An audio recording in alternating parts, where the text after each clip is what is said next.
Cristen, thank you for joining me on GV Talks. It's a pleasure to be here. I've seen you in the gym a few times. You've come in for some casual visits. Couple of times, yep. And I just get this vibe off you like you're very mysterious. Do you think you're perceived that way? I think a lot of people call me scary is a word that I get a lot. Intimidating I get a lot. I don't know. I think at the gym it's hard though, because when I'm at the gym, I'm just at the gym. You know, I'm sort of there to do a job. I'm not really paying much attention to what everyone else is doing. I just have a short time frame to get in and get done what I want to get done, and I'm out. So, yeah, probably not most approachable person at the gym, I wouldn't say. Yeah. Why do you think people think you're scary? Tattoos, 100%. That would definitely be something that a lot of people still these days are intimidated by. But I think it's changing. It's slowly changing. Yeah, it definitely feels like it's changing. When I was overseas last year, I spent a lot of time overseas. Yeah. I noticed that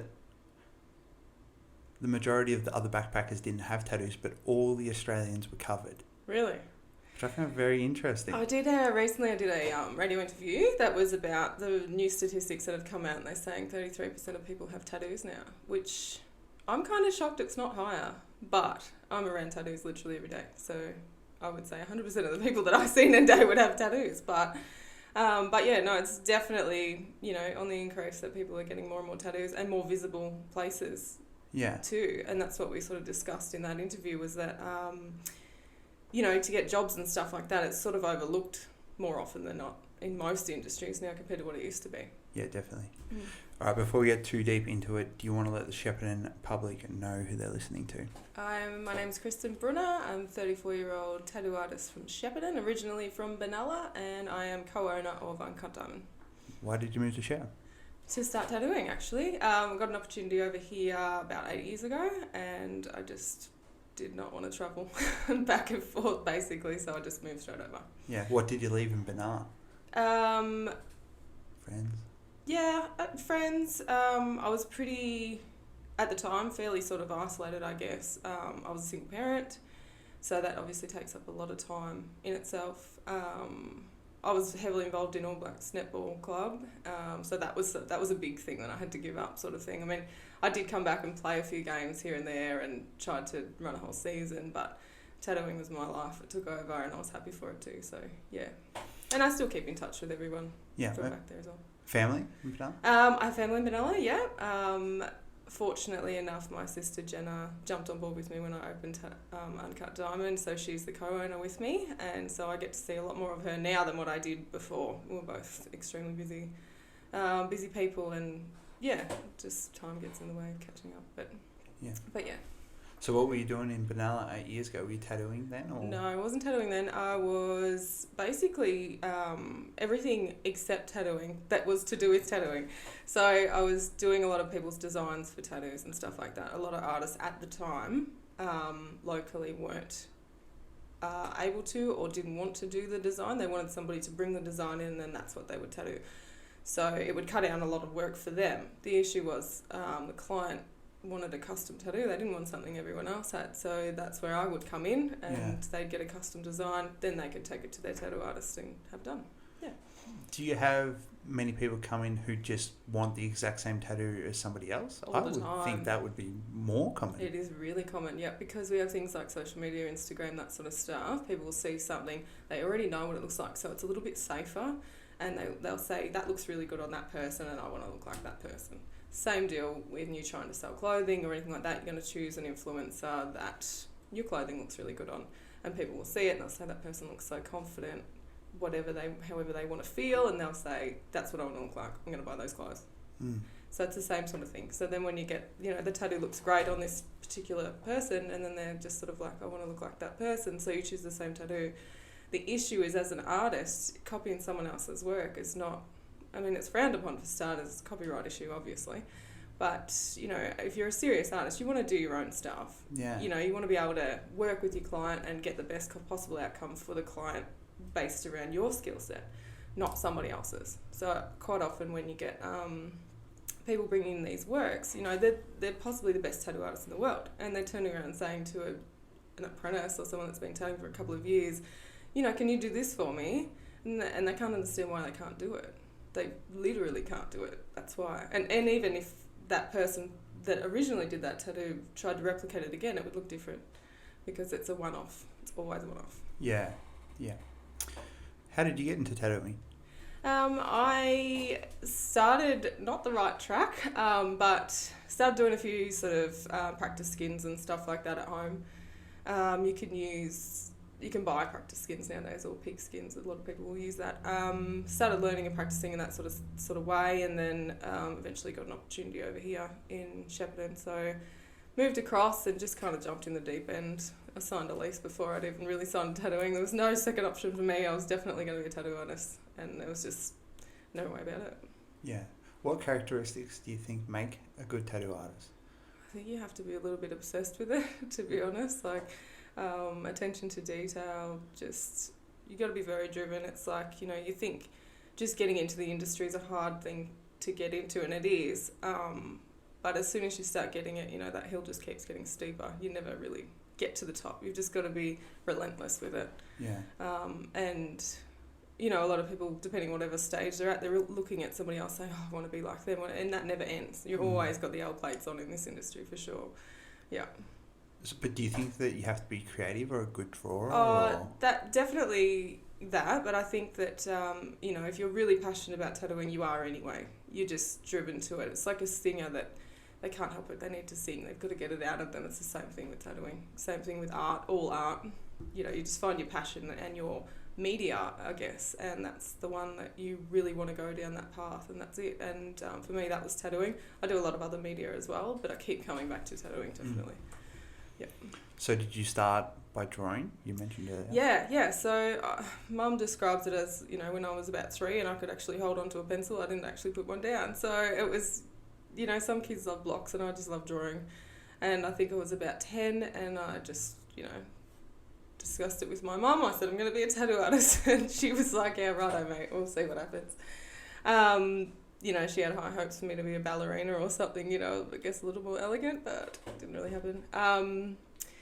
But yeah, so, I mean, I was just, from that age on, since I first really seen a tattoo up close, my brother was a bit older than me and he got a tattoo, and I remember looking at it just thinking, like, how do they do that? And that was it. From then on, it was, you know, buying tattoo magazines and drawing and just constantly thinking, how do they do that? That was just always, even when I started tattooing, I was still like, how do they make that look like that on skin? It was just fascinating. Yeah. Still is exactly the same feeling.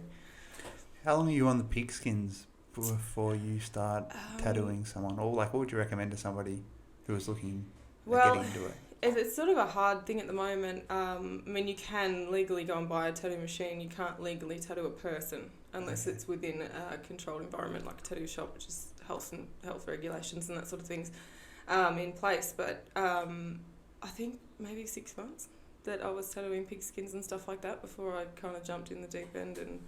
And I think if I was going to give advice to somebody else wanting to get into this industry, definitely get a solid portfolio. If you can't put it on paper, you can't put it on skin. That's just what I always say to people. Practice. If you can get a good tattoo design, learn as much as you can on paper, take it to a tattoo shop, and they will teach you how to do it properly. Yeah. If you try and do, you know, just go off on your own and think, oh, this is going to be easy. It looks so easy. It's not easy.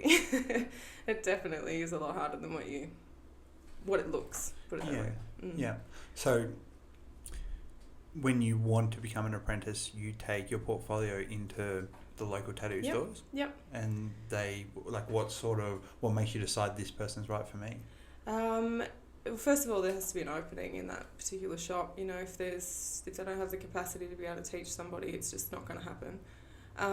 But if they can see your potential, they would definitely, I'd like to think they would keep your portfolio on file in case they did happen to get an opportunity to open up. Probably be willing to travel. If, you know, there's so many shops in Shepparton, but if everyone says no, you know, you're not just going to give up on your dream because of that. Be willing to go to Melbourne, go to Sydney, go to wherever you need to go to make that opportunity happen for yourself.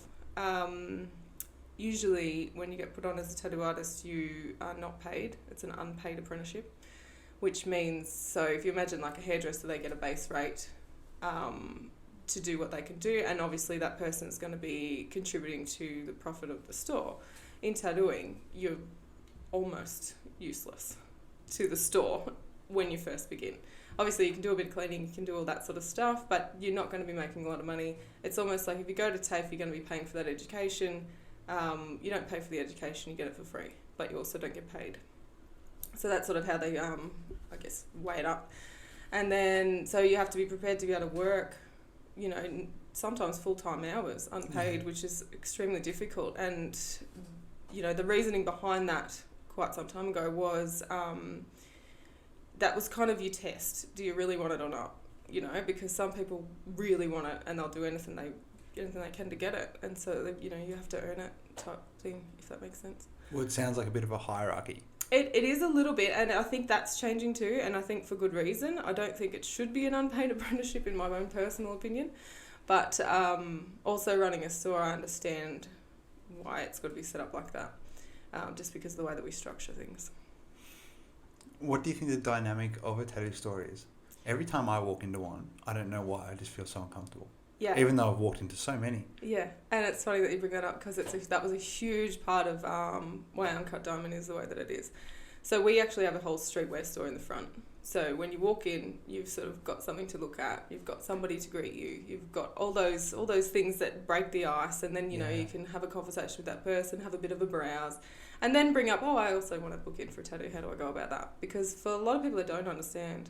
So it's like, they don't understand how it works. I think that you possibly could just walk in and get a tattoo tomorrow. If you can do that with a really good tattoo artist, you either got extremely lucky or they're not a very good tattoo artist. Yeah. So, you know, those are the sorts of things that you have to look for, research your artist and that sort of stuff. But yeah, that icebreaker thing with Uncut Diamond was definitely a huge part of why we set it up the way that we did. Yeah. Yeah. Somebody asked if I could get you on the show a little while ago, this was, and they wanted me to bring up how it was being a female in the industry. Yeah, right. I feel like a lot's changed in the 8 years that I've been in this industry, and from the start it was like, you know, you'd get comments like, oh, you'll struggle. It's like, I'm not sure why, because if you couldn't see the person behind the tattoo, which is you can't, most of the time you're looking at a client, not at the tattoo artist. Yes. So I'm not really sure why it makes any difference at the end of the day, but there was definitely a lot of sexism, you know, within the industry. There's a lot of sexist comments and that sort of stuff, and I was told, you know, if you want to be in this industry, you just have to deal with that, and I'm just sort of not the person to accept that as what it is. Great. You just shouldn't. It doesn't matter what industry you are in. You should still be able to be taken as a professional, if you are a professional, regardless of, you know, what gender you are. Or what gender you choose to be nowadays as well. Yeah. So when I opened Uncut Diamond, that was also another thing that was like, I want this to look and feel as professional as possible, so that when people come in here, they have no choice but to take us seriously, because, you know, all those sorts of comments and stuff like that, they start to run you down where you feel like, why am I even here? You know what I mean? Like, I had people ask me to do, you know, photographs of myself naked on t-shirts. You'll go a long way in this industry if you do things like that. You know, I had all these sorts of comments and suggestions from people within the industry. Yeah. And I just don't think that because I'm a female, I should have to do that sort of stuff to be taken seriously as a tattoo artist, which has got nothing to do with photographs on t-shirts. It just confused me, and I just thought, you know what, I'm just going to take my own path here, and completely irrelevant that I am a female. You know, I'm just going to do my work and try and be as professional as I can, and I think that shows in my work. I think it shows in, you know, my clients and their feedback as well. So that's all that matters at the end of the day. Yeah. So how has Uncut Diamond evolved over the last 8 years? Did you do an apprenticeship anywhere else? Did you have your own? It wasn't. What I did wasn't officially an apprenticeship. I kind of was just chucked in the deep end, as I mentioned before, and you know, I started tattooing people and learning sort of as I went along. We didn't officially call it an apprenticeship, but I learned very quickly. That's probably one of my strengths too. If I really want to do something, I'll just do it 24 hours a day until I know how to do it. I'm just a little bit relentless like that, I guess. But yeah, so that happened. I probably worked for about 5 years for someone who was a very close friend at the time. But there's just a lot of ways that I wanted to expand. I have a very business mind as well. A lot more that I wanted to offer my clients, and there's only so much you can do when you're within somebody else's store, and that's their business and their choices and how they want to run things, and that's completely fine. That's their dream. So I just had my own separate thing, and I just ended up getting to a stage where I was like, I've been thinking about this since I was 10. Like, I've just got to do it. When's a good time? Anytime, really. So, yeah, so jumped in the deep end once Jenna sort of put her hand up and said, you know what, I'd have a crack at that too. So, we're coming up 3 years now. We're doing renovations as we speak. So we're closed at the moment until the 11th, which is really, really exciting. So it'll have a really fresh, clean feel about it, which will be really, really good. Really nice to go in, nice and fresh, and start of the year. So yeah. Yeah, awesome. So Jenna is your sister? Jenna's my sister. Yep. Yeah. What's her role in the business? So Jenna gets to take care of all the things behind the scenes that no one else wants to do. The poor thing. So she gets I shouldn't say the poor thing. She's got a great role, but she's basically the mum or the boss or the whatever you want to call her. I get to go in and do my tattoos every day and not worry about too much about everything else. And Jenna literally just takes care of everything else. If anything else goes wrong, Jenna will fix it. Jenna will fix it. Jenna will fix it. So it's just always, she's just always there. She also serves clients as they come in. As I mentioned before, the icebreaker, we've got someone to greet people at the front. She does a lot of our artwork and stuff like that for t-shirt designs, and does ordering for all of our other stock that we get. Pretty much everything else. Yeah, so I'm in a pretty good position, just tattoo and that's it. Yeah. Do you think you could have done it by yourself? Not the way that we set it up. So I think if I had to try to do it by myself, the way that we set it up, we wouldn't be half the store, and we wouldn't have come as far as what we have with Jenna there as well. But she's very much sort of, I guess, behind the scenes. She doesn't love being in the spotlight so much. But which is, I think is, probably one of her strengths, that she's just happy to plot away and do all this stuff. But honestly, all credit to her for where we are, because, I don't think it would be half the store without her for sure. Do the clothes move well? Clothes are very up and down. We sort of get different seasonal, rushes. Start of summer, all the guys are in buying new shirts and that sort of stuff, and Christmas is always busy.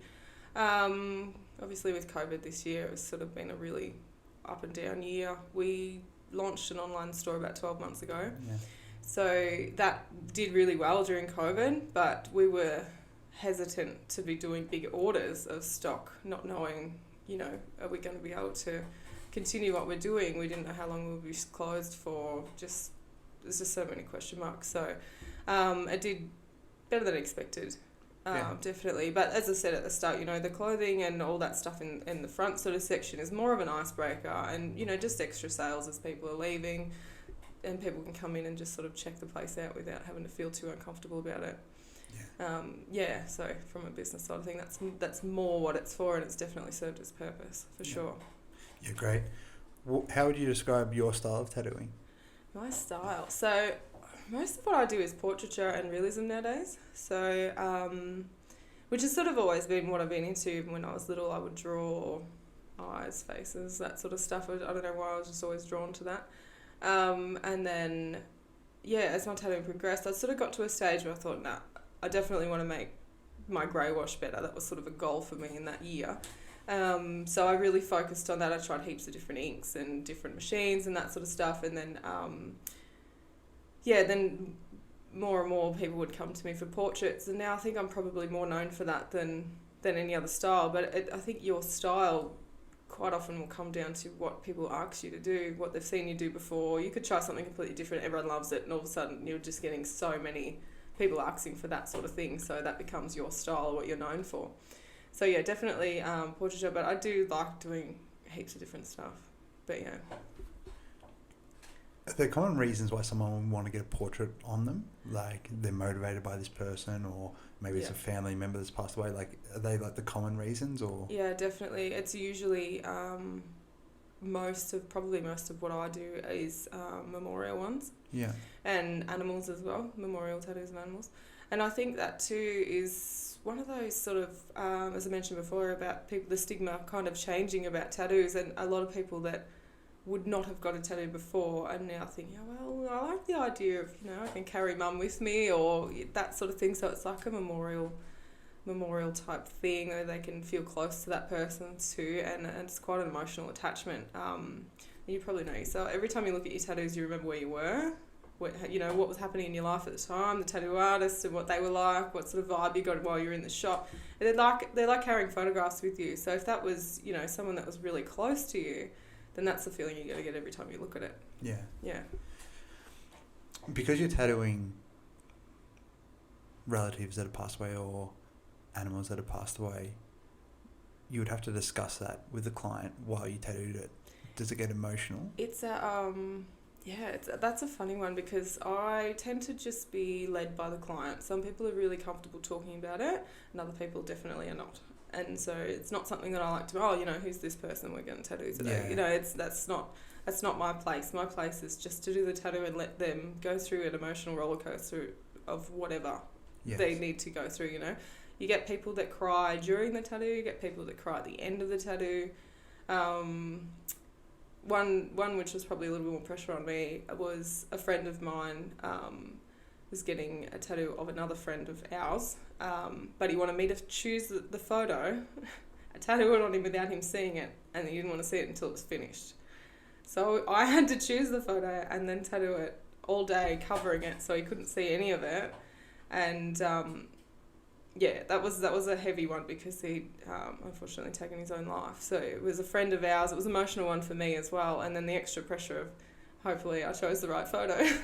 And it was fortunate enough, Jenna had a good photo of him that this person had never seen before. So it was a massive big surprise for him at the end of the day when we'd finished, and it was all tears and it was a bit of a healing process for him too, like now he's got him on his leg and he's best mates with him all the time. So that was probably a big one for me as well. But yeah, I mean, like I said, you get people that cry at the end, people that cry during it. Some people will tell you the whole story about what happened.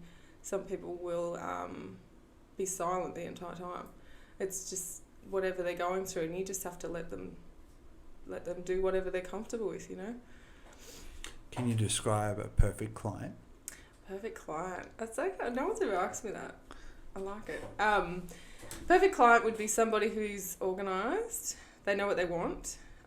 It's within the style that you're used to or within your skill set or what you're interested in. So obviously if you look at a tattoo artist's Instagram, that's a good indication of the sort of stuff they like. So then they would email you, and then you would basically book them in. They pay their deposit. They rock up on the day. They let you have a little bit of creativity with the piece, and they take your advice on things. A lot of people are hesitant to take your advice because they've seen something else or somebody else has said, no, don't get it there, don't get it that big, don't, etc., etc. But, when you're looking at it every day, you've got a pretty good eye for what's going to suit best.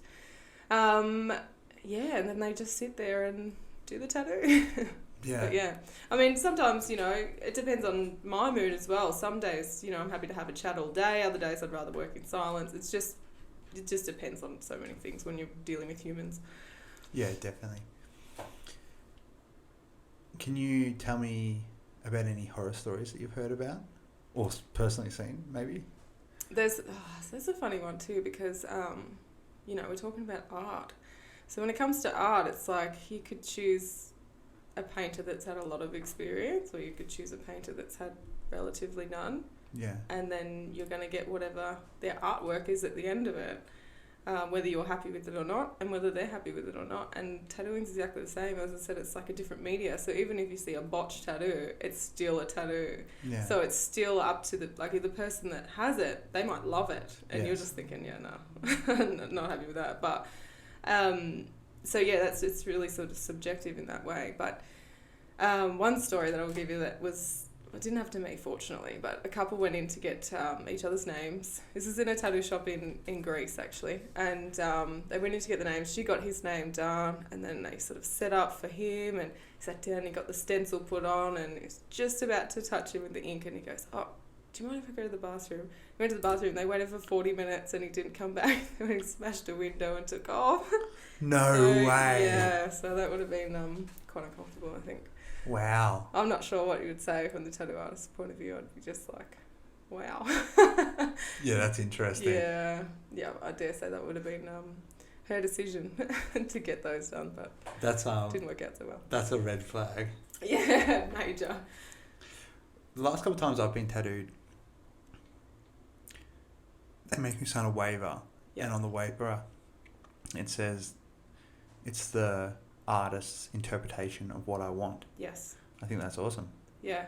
So that goes back to what I was talking about before, with someone who like screenshots a picture of somebody else's work and they bring it in, they say, I really want this rose and I want you to do it exactly the same as that. It's up to the artist's discretion really to say, I'm not doing that exactly the same, or if they try and do it exactly the same, it's not going to be exactly the same because it's an artist's interpretation of it. You're not a photocopier, so you'll never get it exactly the same as what somebody else has, if that makes sense. And that's also, making the client aware that they're not going to copy it exactly as it is there. And even things like, ink colours and stuff like that might differ from brand to brand. Yeah.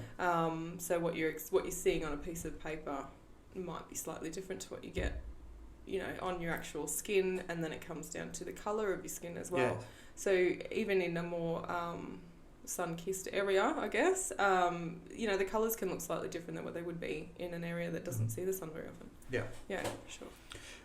What do you think of people using numbing cream? Numbing cream. Great numbing cream debate. I don't like it from my point of view. There's too many variables with it. A lot of the creams that people are coming in with are not... we don't know if they're safe. They're not often made in Australia or even ordered from Australia, or from reputable companies either. There's a numbing cream getting around at the moment with basically a sticker on it saying what it is. And if you were to buy, any sort of medication, it needs to be labelled correctly. Mm-hmm. And so you don't really know what's inside that tube when you're putting it on yourself. I've seen people have adverse reactions, pass out, see splotches and all sorts of things go on. And quite often it comes back to that numbing cream. And the other issue from my point of view as well, like from the artist's point of view, is it does change the consistency of the skin, and it does change sometimes the colouring as well. So when you are tattooing colour, it can make it look a little bit like it's faded once it heals up. It's like it pushes it out, for lack of a better way to explain it. But so it can affect the healing process, and obviously, you're introducing chemicals into an area of skin that you're about to open, and you don't know what's in it. And you also don't know if you're allergic to it, or, if something else. There's so many variables that can go wrong in a scenario like that. I do get some clients use it, and I always explain to them, the risk factor is up to them. So if they want to go ahead and use it, then something happens, and, that's on them type thing. But, it's a difficult one, that one, in that respect, because I guess putting anything into your body that you don't really know what it is dangerous. So, yeah, that makes a lot of sense. Yeah.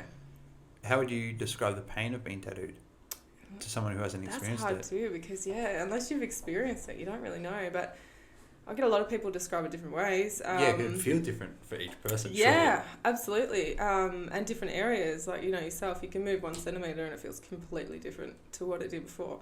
So people saying that it feels like they're getting waxed, or like a cat scratch, or some people are like, sometimes you can't even feel it at all. It just feels like a vibration. Yeah. And then different artists will be different amounts of pain as well. Some artists are, quite heavy-handed. Other artists are not. Even when they're wiping the ink off, they can be really heavy-handed, or they can be quite gentle. It just depends on so many things. So, but I think it comes down to just pain tolerance from one person to the next, I guess. And also, I notice with women too, different times of the month will definitely play a part in how much pain they can handle, for sure. I think how I would describe it is exactly what it is, like a small needle shoving me in the arm over and over and over again. And you get that heat and that, it's like a hot knife or a blade or something. It does feel hot, but at the start of the tattoo it's fine. Then after X amount of time, with my long sittings, that's where your pain tolerance comes in. Definitely. And you get a lot of swelling and that sort of stuff, and if the artist has to go back through the same area again, there's a difference between grey wash and colour as well. A lot of people ask me what hurts more. So colour, you kind of have to saturate it, so you really have to work the skin a lot more than grey wash. quite often with grey wash, you're just kind of brushing over the skin. That's how a lot of people would explain it, how it feels to them, comparing the two. Having said that, though, with grey wash, you usually will do the whole tattoo and then you'll come back with white. Okay. And that's why people say white hurts more. It's not because it's white, it's because of the last thing that's got to go in there. So once you've, had a decent sitting for a few hours, the skin's swollen, and then all of a sudden you're coming back in and smashing it with some white, definitely going to hurt. Is there anything that you could say to the listeners that would help them deal with the pain that isn't a numbing cream? I think definitely wear headphones. That's been a really big help for a lot of people when they've said, they've come back for a few long sittings and they're like, you know what, it was so much easier today with headphones. If you can meditate, if you can kind of zone out, that definitely helps too. That's what I tend to do when I get tattooed. A lot of people will sit on their phone. Sometimes you're in a position where you can, and other times it's just more annoying because you're constantly moving, or it's not the best position to be on your phone, because you've got to lay still. What else could you say? The last time I got tattooed, I said to the tattoo artist, I said, "Oh, do you mind if I put my headphones in?" He says, "People don't even ask anymore. Just do it." Just do it. I was like, okay. And it does. That definitely did help a lot. Yeah, definitely. It's funny, like, because some people will do that and I won't have seen them do that, and then I'm trying to talk to them and they're not there. But yeah, that one's probably top tip, I think, for people worried about it, other than numbing cream. Yeah, definitely headphone. Yeah, cool. For sure. Do you want to tell us a little bit about the employees and the apprentices that you have at Uncut Diamond? Yeah, sure. So I've got 2 apprentices, Shay Orlandi and Vanessa Campbell. Shay, I worked with a few years ago. She was piercing at the shop that I worked at. She had left there for about 6 to 12 months, something like that, and but still wanted to be within the industry and that sort of thing. So once I opened this shop, it was just a no-brainer to put her on. Shay, she honestly works so hard, that girl. I can't fault her. The way that she deals with her clients and the way that she speaks to them, and even on days when I know she's dealing with a lot herself, she still manages to switch it off and make that client feel like that's the most important thing, which is exactly what you have to be doing, obviously. But she works really hard. Her work definitely reflects how hard she's been working towards what she wants to do. She doesn't have an ego. She just is, over here doing her thing. So definitely all praise to her. Vanessa, she just started full-time with us, which is a huge thing. She was working with us part-time. Yeah. And working another job for a little while, and then obviously COVID and that sort of stuff just kept dragging it out. We sort of ended up saying to her, look, you're going to have to go full-time if you're going to sort of progress quick enough to get there, type thing. So she did. She jumped in the deep end. She's been with us full-time for the last few months. So she's doing really well too. She's obviously right at the start of her apprenticeship. Shay's a couple of years in. Yeah. We've also got Katie, who's a full-timer.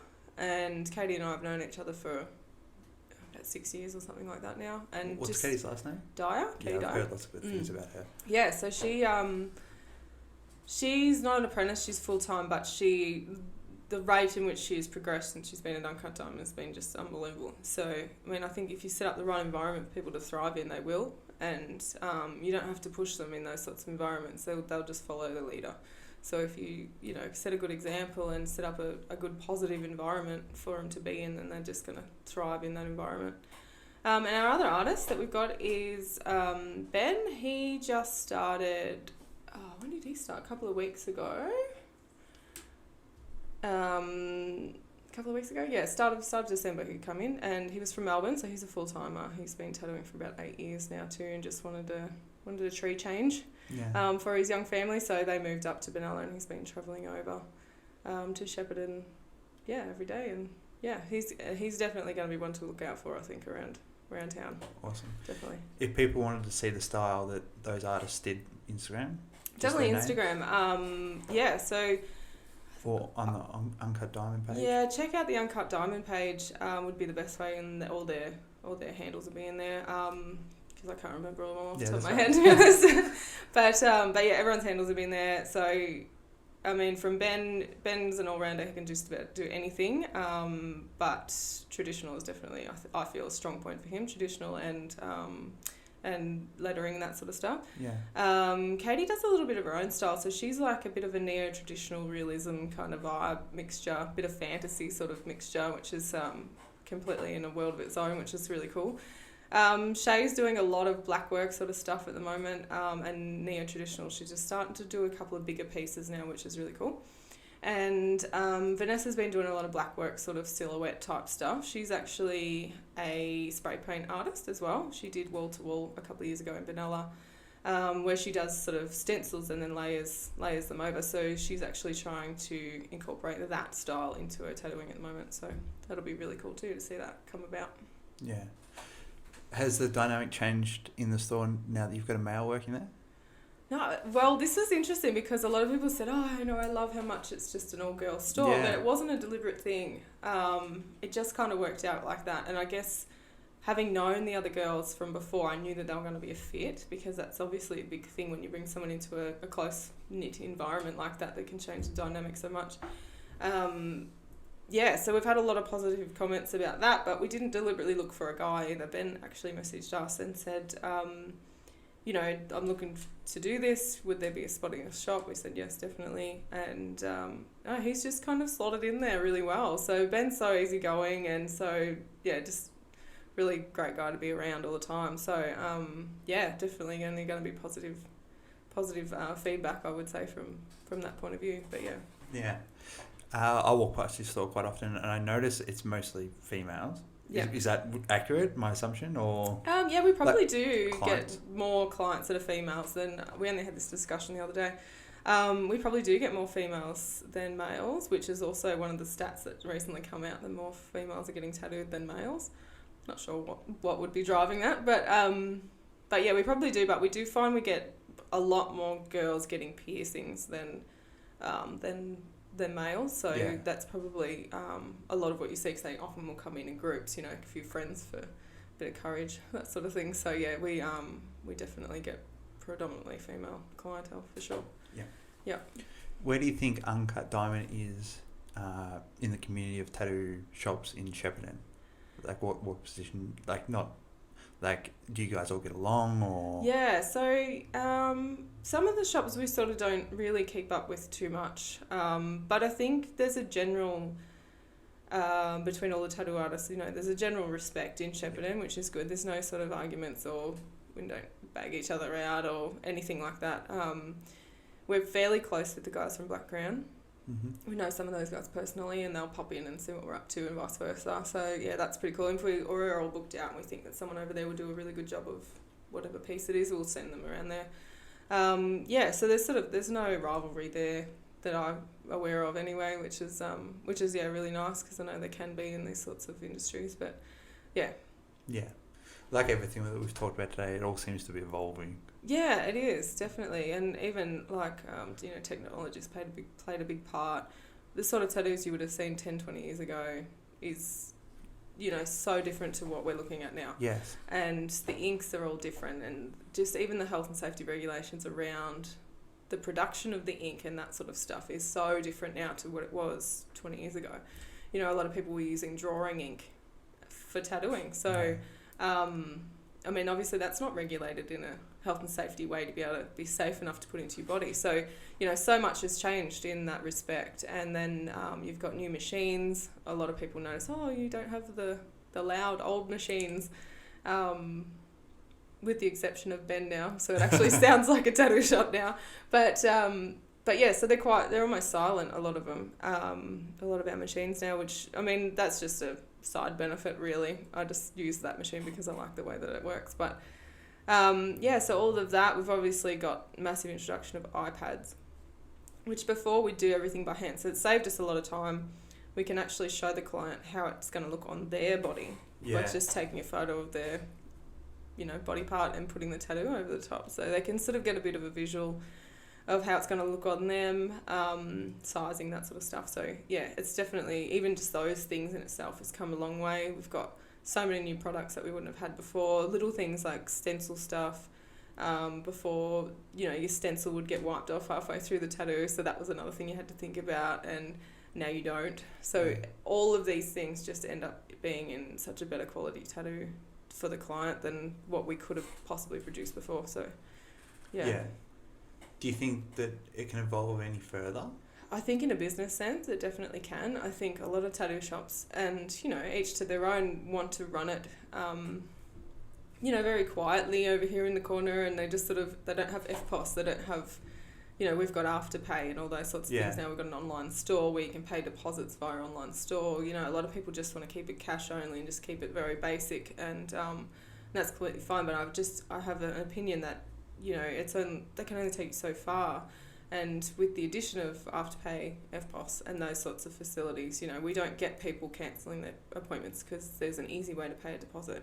Whereas before, you would get cancellations or no-shows all the time because people don't have that commitment to it financially already. So, you know, just those sorts of things I think really help the overall business to run as a professional business. People take it more seriously. And I think just as an industry, you know, the more professional we take it, the more professionally they'll take it, if that makes sense. 100%. So, yeah. Yeah. So, let's say I was looking to get a tattoo with you. Do I pay a deposit? Yeah. Yeah, so everyone will pay a deposit always on their first sitting, and then it's just up to the tattooist's discretion whether they ask for, like if it's a multiple sitting tattoo, if they ask for a deposit on each sitting, if that makes sense. So, yeah, everyone just pays a deposit standard now. Yeah. Do portraits take a long time?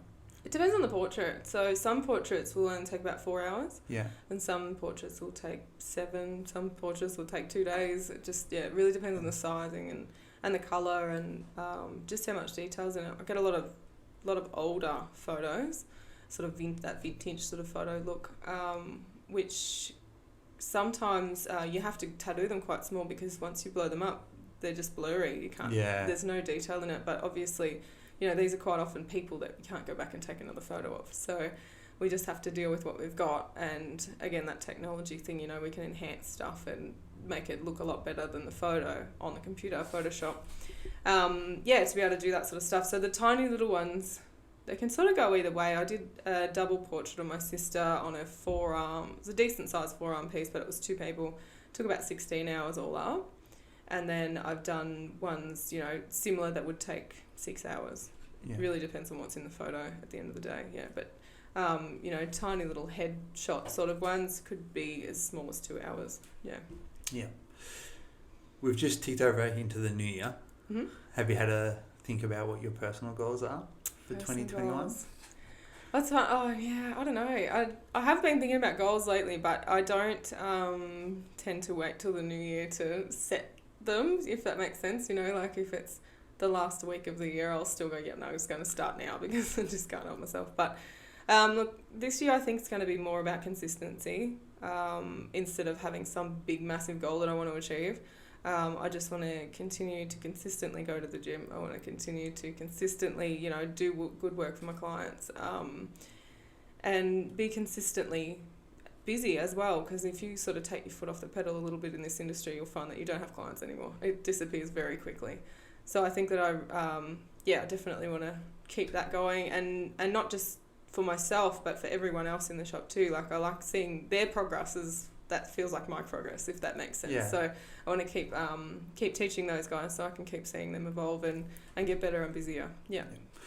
Awesome. Last question, Cristen. Who locally inspires you? Who locally inspires me? I've been thinking about this one a lot, actually, because there's so many people. Because I think, you know, you can just about take something positive from every person's situation, how they deal with it, and it just depends on how you want to look at it, if that makes sense. So you could have somebody that, you know, you might think they're just getting nowhere, but you don't understand the challenges that they're facing, and if you put yourself in their shoes, then that itself can be completely inspiring. Definitely the guys that I work with, and they inspire me for sure, because, you know, you can't, you know, you're not going to drop the ball because you're letting everyone down type thing.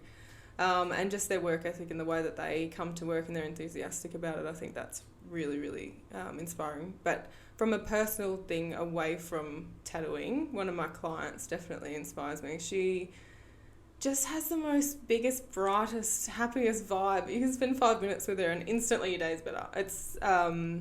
She's just had twins, and I've seen her, you know, almost she's been 8 months pregnant with twins, still going for her walks, pushing her other kids in the pram with the biggest smile on her face. And I just thought, I remember how tired I was when I was pregnant, and it's just, that's so hard. But yeah, her name's Ali Frame.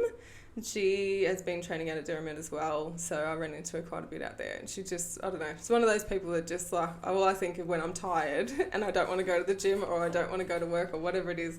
And I just think, oh, if she can do it, anyone can do it. Yeah, I love that. I look for people that I know to inspire me through tough days, not people like Arnold Schwarzenegger or anyone like that. Like the scenario that you just described then, they're the sort of things that get me pumped up to push through those tough days.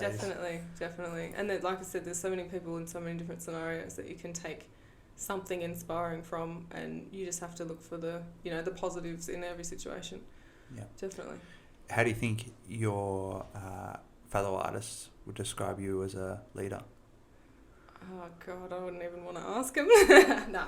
No, they're all, I don't know. I don't know what they would say, to be honest. I don't even feel like I'm a leader. You know what I mean? Like, I just feel like I'm just going in there and I'm doing my thing, and they just kind of will ask me if they need something. Otherwise, they all just they just do their own thing. I don't even need to push them. I don't need to do anything like that. So I guess, I guess in a way that's the best type of leader. Yeah, maybe I try and set the standard, I guess, for them to follow, and that's just what it is. They know what the expectation is, and I don't feel like they're going to let me down type thing. So I'm not sure what they would say though. That would be really interesting to ask them. All right, awesome. Thank you for joining me. Pleasure.